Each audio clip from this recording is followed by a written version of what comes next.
அன்பு சொந்தங்களுக்கு இனிய வணக்கங்கள். இன்றைய பதிவில் ரிஷபராசி அன்பர்களுக்கு உங்களுடைய ஒரிஜினல் முகம் என்ன, உங்கள் ஒரிஜினல் கேரக்டர் என்ன, நீங்கள் யாருங்கிறத பற்றி தான் பார்க்க போகிறோம். இது 3ஆம் பாகம். ஏற்கனவே முதல் 2 பாகத்துக்கான வீடியோ நம்ம சேனலில் பதிவிட்டிருக்கோம். அது ரொம்பவே நல்லா இருக்குன்னு நிறைய பேர் கமெண்ட் பண்ணியிருந்தீங்க. அந்த வீடியோஸ்க்கான பிளேலிஸ்ட் லிங்க் ஃபஸ்ட்டு கமெண்ட்லையும் டிஸ்கிரிப்ஷன்லையும் கொடுத்துருக்கோம். வேணுங்கிறவங்க பயன்படுத்திக்கோங்க.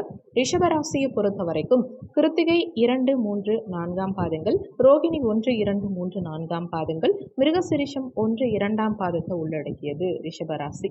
ரிஷபராசிக்கு அதிபதி சுக்கிர பகவான். நல்லா தெரிஞ்சு வச்சுக்கோங்க, ரிஷபராசியில் பிறக்கிறதுங்கிறது அவ்வளவு சாதாரண விஷயம் கிடையாது. ஏன்னா சுக்கிர பகவான் வாசம் செய்யும் இடம் இது. அதே மாதிரி சந்திர பகவான் உச்சம் பெறும் வீடு இது. இவங்களுக்கு மட்டும்தான் ராகு கேது உடைய பிரச்சனைகள்ங்கிறது இருக்கவே இருக்காது. ரிஷபராசியில இருந்தாங்கன்னா அவங்களால பெருசா பாதிப்பு எதுவும் இருக்காது, கட்டாயமா ஏற்படவே ஏற்படாது. ரிஷபராசி அன்பர்களுக்கு செவ்வாய் பகவான் கலத்திர ஸ்தானாதிபதியா இருக்கும் காரணத்தினால பெண்களுக்கு ரிஷபராசி மிகவும் உரிய ராசி. ஏன், கிருஷ்ண பகவான் அவதரித்த ராசி இந்த ரிஷபராசி. ஒரு யுகத்தின் நாயகனே அவதரித்த ராசி இது. இது சாதாரண ராசி கிடையாது. ரிஷபராசியில பிறக்கிறது தெய்வ பிறப்புன்னே சொல்லலாம். அவ்வளவு முக்கியமான ராசி. ரிஷபராசியில சந்திர பகவான் உச்சம் பெறுவதனால எண்ணம் போல் வாழ்க்கை. நீங்க எந்தெந்த விஷயங்கள் பாசிட்டிவா நினைக்கிறீங்களோ அத்தனை விஷயமும் உங்களுக்கு பாசிட்டிவா இருக்கும். உங்களுடைய சொல்ல கேட்டு நடக்கிறவங்க வாழ்க்கையில நல்ல லெவலுக்கு போவாங்கங்கிறத தைரியமா சொல்லலாம். ஏன்னா சந்திர பகவான் மனோகாரகன். உங்க மனசுல இருந்து தோன்றும் விஷயங்களை அடுத்தவங்க கேட்டு செஞ்சாங்கன்னா அவங்க வாழ்க்கையில நல்ல பல விஷயங்கள் கண்டிப்பா நடக்கும்னே சொல்லலாம். உங்களுக்கு சுக்கிர பகவான் வாசம் செய்யும் ராசி. சுக்கிரன்கிறவர் சாதாரண கிரகம் கிடையாது. பணத்தின் அதிபதி, ஆசையின் அதிபதி, எதிர்பார்ப்பின் நாயகன்னே சொல்லலாம். ஸோ இந்த 3ம் சேர்ந்த சுக்கிர பகவான் உங்களுக்கு லக்னாதிபதியாகவும் 6ஆம் அதிபதி ருணரோக சத்ருஸ்தானாதிபதியாகவும் இருக்கார். லக்னாதிபதியா சுக்கிரன் இருக்கும்போது என்ன ஆகும்னா உங்களால பிறருக்கு நன்மைங்கிறது பெருசா வரவே வராது. நிறைய பணம் காசா இருக்கட்டும், பொருளாதாரமா இருக்கட்டும், முன்னேற்றமா இருக்கட்டும், அடுத்தவங்களை தூக்கி விடணும், அடுத்தவங்களுக்கு நல்லது செய்யணும், அடுத்தவங்களுடைய வாழ்க்கையில நம்ம முன்னுதாரணமா இருக்கணும், அவங்க மேல வர்றதுக்கு நம்ம ரொம்ப ஹெல்ப்ஃபுல்லா இருக்கணும். அப்படிங்கிற மாதிரி நிறைய விஷயங்கள் நீங்க செய்வீங்க. உங்களால இயன்ற அளவுக்கு நல்லது செய்யக்கூடிய நபரா நீங்க இருந்தாலும் ஒரு சில இடங்கள்ல உங்களுக்கு ஏமாற்றங்களும் எதிர்பார்ப்புகள் நிறைவேறாமலும் இருக்கும். காரணம் என்னன்னு பார்த்தீங்கன்னா ரிஷபராசி அப்படின்னா ஏமாற்றம் உடைய ராசி கிடையாது. அடுத்தவங்க கிட்ட எதிர்பார்த்து ஏமாறக்கூடிய ராசின்னே சொல்லலாம். ஏன்னா 6ஆம் அதிபதியும் சுக்கிரனா இருக்கும் காரணத்தினால நீங்க எதிர்பார்த்த சில விஷயங்கள் உங்களுக்கு ஏமாற்றத்தை கொடுக்கும். அதே மாதிரி ஒரு விஷயம் என்னன்னா உங்களுடைய 2ஆம் வீட்டதிபதி குடும்பஸ்தானாதிபதி, உங்க 5ஆம் வீட்டதிபதி பூர்வ புண்ணிய ஸ்தானாதிபதி புதன் பகவானா வரும் காரணத்தினால ரொம்ப கரெக்டா யோசிப்பீங்க. ஒரு குடும்பத்தை பற்றிய தொலைநோக்கு சிந்தனைங்கிறது அதிகமா இருக்கும் உங்களுக்கு. யாருடைய மனமும் வருத்தப்படுற மாதிரி, யாருடைய மனமும் கஷ்டப்படுற மாதிரி நீங்க என்னைக்குமே நடக்க மாட்டீங்க. குடும்பத்தின் செயல்பாடுகளும் குடும்பத்தின் நோக்கங்களும் ரொம்ப முக்கியமா. யாருக்கு நம்மளால உதவி செய்ய முடியும், யாருடைய விஷயத்துல நம்மளால ஹெல்ப் பண்ண முடியும் அப்படிங்கிற எல்லா பாசிட்டிவான விஷயங்களும் கண்டிப்பா உங்களுக்கு தெரியும், நீங்க செய்வீங்க. யாருடைய வாழ்க்கையிலும் பெருசா இடைநிலை கொடுக்க மாட்டீங்க. குலதெய்வ அருள் இருந்தது அப்படின்னா உங்களுடைய வாழ்க்கை சற்று இல்லை ரொம்ப அதிகமா பிரகாசமா இருக்கும்னே சொல்லலாம். உங்களுடைய 3ஆம் வீடு முயற்சி ஸ்தானம் இல்லையா, இது இளைய சகோதர ஸ்தானம்.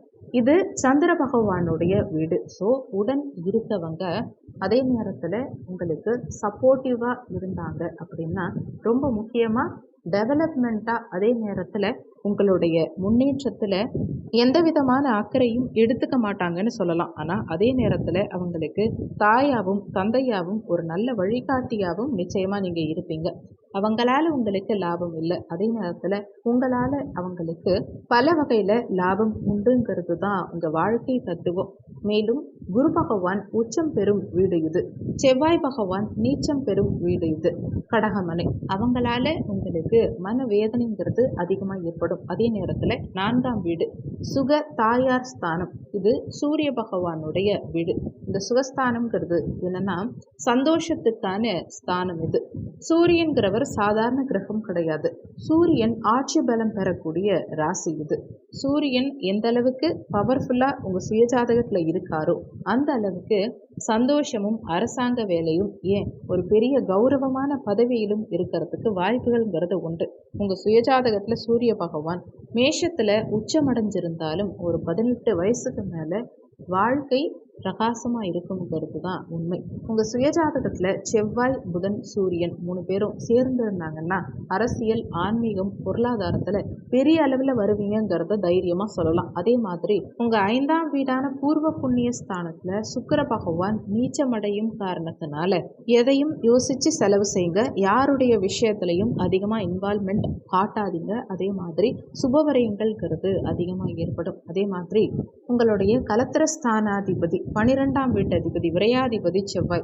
ஒரு ஆணுடைய ஜாதகத்தில் சுக்கிரன் பலமாக இருக்கணும், ஒரு பெண்ணுடைய ஜாதகத்தில் செவ்வாய் பலமாக இருக்கணும். ஏன்னா ஆண் ஜாதகர்களுக்கு சுக்கிரன் கலத்திரக்காரகன், பெண்களுக்கு செவ்வாய் கலத்திரக்காரகன். அந்த விதத்தில் இந்த சுக்கிரனும் செவ்வாயும் சரிசமமாக இருந்தாங்க அப்படின்னா பெண்ணாக இருந்தாலும் சரி ஆணாக இருந்தாலும் சரி ரிஷபராசி அன்பர்களுக்கு பல்வேறு நன்மைகள்ங்கிறது கிடைக்கும். உங்கள் சுயஜாதகத்தை எடுத்துக்கோங்க, இந்த விஷயங்களை எல்லாம் செக் பண்ணிக்கோங்க. அதே மாதிரி உங்கள் அஷ்டமாதிபதியும் உங்கள் லாபாதிபதியும் குருவாக இருக்கும் காரணத்தினால எப்போவுமே முதல் பாதியில் சற்று தோல்விகள் இருக்கும், 2ஆம் பாதியில் நிச்சயமாக சிறப்பான வெற்றிங்கிறது கண்டிப்பாக கிடைக்கும். உங்கள் பாக்கியஸ்தானாதிபதியும் உங்கள் 10ஆம் அதிபதியும் சனி பகவானாக இருக்கும் காரணத்தினால 9ஆம் இடத்துல சனி பகவான் இருந்தால் நன்மையும் ஆயுள் சம்பந்தப்பட்ட பிரச்சனைகள் வரலாம். 10ஆம் இடத்துல சுயஜாதகத்தில் சனி பகவான் இருந்தார்னா கர்மா இருக்குன்னு அர்த்தம். உடல் சம்பந்தப்பட்ட பிரச்சனைகளோ தேவையில்லாத மன உளைச்சலும் ஏதோ ஒரு விஷயம் ஏற்படும்ங்கிறது தான் உண்மை. நீங்கள் முடிஞ்ச வரைக்கும் துலாம் ராசியையும் தனுசு ராசியையும் திருமணம் பண்ணிக்காதீங்க. அது தேவையில்லாத பல சங்கடங்களை உங்கள் வாழ்க்கையில் உண்டாக்கும். அதே நேரத்தில் உங்களுக்கு ரொம்ப ஒத்து போகிறது யாருன்னு பார்த்தீங்கன்னா கடகராசிக்காரங்க ஒத்து போவாங்க, விருச்சக ராசிக்காரங்க ஒத்து போவாங்க, மகர ராசிக்காரங்க ஒத்து போவாங்க. இந்த மாதிரியான ராசியில் திருமணம் பண்ணுறது உங்களுக்கு சிறப்பு. இந்த 3 நட்சத்திரம் ரிஷபராசியில் வரக்கூடிய 3 நட்சத்திரக்காரங்களுமே வாழ்க்கையில் பெருசாக ஏமாற்றம் இல்லாமல் இருக்கவே மாட்டீங்க. ஏன்னா பலரையும் நம்பி வாழக்கூடிய சூழ்நிலை உங்களுக்கு உண்டாகும். உங்களால் முயற்சிங்கிறத 30 வயசுக்கு மேலே தான் எடுக்க முடியும். காரணம் என்னென்னா நீங்கள் பிறக்கும்போது சூரிய தசா, சந்திர தசா மற்றும் செவ்வாய் தசால பிறப்பீங்க. உங்களுடைய முக்கியமான டேர்மில் ராகு தசா வந்துடும். ஸோ இந்த ராகு தசாக்கு மட்டும் சுயஜாதகத்தில் ராகு பகவான் எங்கே இருக்காருங்கிறத பொறுத்து உங்கள் வாழ்க்கையில் நிறைய காலகட்டங்கள் முக்கியமான டேர்ம்ஸ், முக்கியமான சில மாற்றங்களை உண்டாக்கும். ஒருவேளை ராகு பகவான் நல்லா இருந்துட்டாரு உங்கள் சுயஜாதகத்தில்னா கண்டிப்பாக பெரிய பிரச்சனை இல்லை. ராகு பகவான் சரியில்லைன்னா பலவிதமான பிரச்சனைகளும் பலவிதமான இன்னல்களும் கெட்ட பெயரும் கெட்ட சகவாசங்களும் ஏன் தேவையில்லாத பழி சொற்களை சுமக்க வேண்டிய சுச்சுவேஷன் கிடைக்கும். ஒரு கோர்ட்டு கேஸ் அலையிற மாதிரி வரும். சொந்தத்திலையுமே பிரிவினை உண்டாகலாம். கணவன் மனைவிக்குள்ள பிரிவினைகள், குழந்தை பாக்கியம் இல்லாமல் போகிறது. பணக்காரங்களாக இருக்க நீங்கள் பிச்சை எடுக்கிற லெவலுக்கு கூட போயிடுவீங்க. பொருளாதாரம்னு எடுத்துக்கிட்டிங்கன்னா பண தேவைகள்ங்கிறது தாராளமாக செய்யக்கூடிய அமைப்புள்ள நீங்கள் செவ்வாய் 12ஆம் வீட்டில் விரைமோட்ச ஸ்தானத்தில் இருக்கும் காரணத்தினால எதையும் சுயமாக செய்யக்கூடிய அமைப்பு உண்டு. ஒருத்தவங்க உதவின்னு கேட்டால் உங்களுக்கு எவ்வளோ தூரம் பிரச்சனை வந்தாலும் பரவாயில்லன்னு அதை எடுத்து செய்வீங்க. அதே நேரத்தில் உங்களுக்கு பிரச்சனையான சூழ்நிலையில் யாரும் உங்களுக்கு உதவி செய்ய மாட்டாங்க. நண்பர்களாக இருக்கட்டும், உடன் பிறந்தவர்களாக இருக்கட்டும், வாழ்க்கையில் ஏன் அம்மா அப்பாவாக கூட இருக்கட்டுமே ஒரு முக்கியமான சூழ்நிலையில் நமக்கு உதவ மாட்டாங்க. ஆனால் தாய் மேலையும் தந்தை மேலையும் அளவு கடந்த பிரியம் வச்சிருப்பீங்க. திருமண வாழ்க்கைன்னு பொறுத்த வரைக்கும் அதில் விட்டு கொடுத்து செல்லக்கூடிய அமைப்பு யாருக்குன்னு பார்த்தா ரிஷபராசிக்காரங்களுக்கு தான் அதிகமாக இருக்கும். குடும்பத்துக்காக உழைக்கணும், குடும்பத்துக்காக ஓடுறவங்க, வாழ்க்கையில் விட்டு கொடுக்கக்கூடிய ராசியில் முக்கியமான ராசி யாருன்னு பார்த்தா ரிஷபராசி தான். எதிலும் நீங்கள் நிறைய கோபப்படுறவங்களா இருந்தாலுமே உள்ளுக்குள்ள அனுசரித்து போகிறவங்களா இருப்பீங்க. முக்கியமான ஒரு விஷயம் என்னன்னா உங்களுடைய அன்பு உண்மையாகவும் நம்பிக்கையானதாகவும் ஒருத்தவங்களுடைய பிரச்சனையை தீர்க்கும் அளவுக்கும் இருக்கும். எதையும் சமாளிக்கக்கூடிய வல்லமை இருந்தாலும் பேச்சில் சுத்தம் இருக்கும், நியாயம் இருக்கும், மனசாட்சியோடு செயல்படணும். அப்படின்னு நிறைய நினைப்பீங்க. அன்னதானம் செய்யறதிலும் சரி, தானம் செய்வதிலும் சரி உகந்தவங்க. இறை வழிபாடு, இறை நம்பிக்கைங்கிறது சற்று கம்மியா இருந்தாலுமே எந்த நேரத்திலும் யாருடைய நம்பிக்கையையும் நீங்க கெடுத்துட மாட்டீங்க.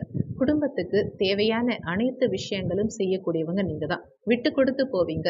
காதல் திருமணம் அதிகமா நடக்கிறது ரிஷபராசியில தான். ரிஷபராசியில பிறந்தவங்களுக்கு அதிகமா பிறக்கிறது ஆண் குழந்தை தான். அதை விட இன்னொரு முக்கியமான விஷயம், ரிஷபராசிக்காரங்க முடிஞ்ச வரைக்கும் பெருமாள் வழிபாடு செஞ்சுட்டு வாங்க.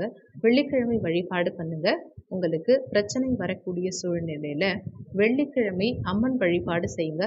5, 7ங்கிற நம்பர் உங்களுக்கு ரொம்பவே சாதகமா இருக்கும். நீங்க காலபுருஷ தத்துவத்தின்படி 2வது ராசிங்கிறதுனால குடும்பத்தை காப்பாற்றக்கூடிய ராசி நீங்க. குடும்பத்தின் ஆணிவேர் நீங்க தான். குடும்பத்துல எந்த விதமான பிரச்சனைகள் வந்தாலும் சரி, தன்னுடைய சுயநலம் இல்லாம எல்லா விதமான அசிங்கங்களையும் தாங்கிக்கிட்டு, எல்லா விதமான பிரச்சனைகளையும் தாங்கிக்கிட்டு குடும்பத்துக்காக உழைக்கக்கூடியவங்க நீங்க தான். அதே நேரத்துல கௌரவம் இருக்கும், பொறாமைகள் இருக்கும், மனசுல ஒரு வெறி இருக்கும், பிடிவாதம் இருக்கும். எல்லாம் இருந்தாலும் அதுல ஒரு நியாயம் இருக்கும். ஒரு ஆபீஸ்ல ரிஷபராசிக்காரங்க இருக்காங்கன்னா நம்ம பயப்படவே வேண்டாம். அனைத்து விதமான பிரச்சனைகளையும் தனியா நின்று ஒரு சொல்யூஷன் காணக்கூடிய அமைப்பு இந்த ரிஷபராசிக்காரங்களுக்கு உண்டு. இடது கை மோதிர விரல்ல நீங்க வெள்ளி அணிஞ்சீங்க அப்படின்னா ரொம்ப நற்பலன்கள் அதிகம் கிடைக்கும். ஒரு பிரச்சனை குறையும், கோபம் குறையும் அப்படின்னு சொல்லலாம். ரிஷபராசிக்காரங்க செவ்வாய்க்கிழமை எந்த விஷயம் செய்யறதா இருந்தாலும் யோசிச்சு செய்யுங்க. மற்றபடி உடல் நலத்துக்கு அக்கறை எடுத்துக்கிறது உங்களுக்கு நல்லது. நீங்க உடல் நலத்துல அக்கறை எடுத்துக்கலைன்னா உங்களுக்கு யாரும் ஹெல்ப் பண்றதுக்கு இருக்கவே மாட்டாங்க. யாரை நம்பியும் ஒவ்வொரு நாளையும் கடத்தாதீங்க. உங்களை நம்பி மட்டும் நீங்க போங்க. வாழ்க்கை உங்களுக்கு பயனுள்ளதா இருக்கும். அடுத்து பார்ட் 4ங்கிற வீடியோ நம்ம சேனல்ல வரப்போகுது. அந்த சேனல்ல ரிஷபராசி என்பவர்களுக்கு மிகவும் பயனுள்ள நிறைய தகவல்கள் கொடுக்க போறோம். அந்த வீடியோவை பார்க்கறதுக்கு நீங்க நம்ம சேனலுக்கு புதிய வியூவரா இருந்தீங்கன்னா கீழே இருக்க சப்ஸ்கிரைப் பட்டனை பிரஸ் பண்ணிக்க மறந்துடாதீங்க. நன்றி. மற்றும் ஒரு நல்ல பதிவோடு மீண்டும் உங்களை சந்திக்கிறோம்.